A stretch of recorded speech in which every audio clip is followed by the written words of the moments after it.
In today's video, I am going to teach you how to delete website from Google Analytics. To get started, open your web browser and go to Google Analytics. Once you are signed in, you will want to land on the main Analytics home area. This is the dashboard where you can see an overview of your account and access the settings for your properties. If you manage more than one account or property, take a moment to confirm you are in the correct one before you delete anything. Deleting a website stream affects data collection for that site, so it is important to be in the right place. From the Analytics home experience, move into the admin area. In the current Google Analytics layout, the admin section is where you control settings for your account, property, and data streams.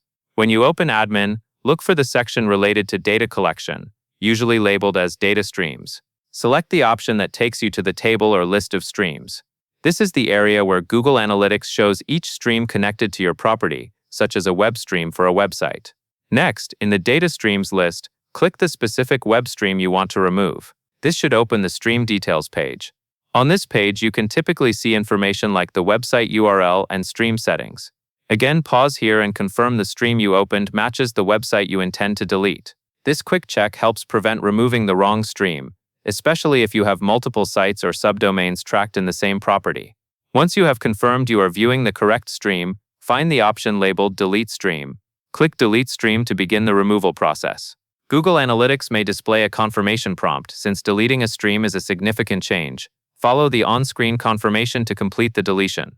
After the stream is deleted, the website will no longer send new data into that Google Analytics property through that stream. Keep in mind that this action is about removing the stream configuration, and it can impact your reporting going forward. If you still have tracking code installed on the website, you may also want to remove it separately later.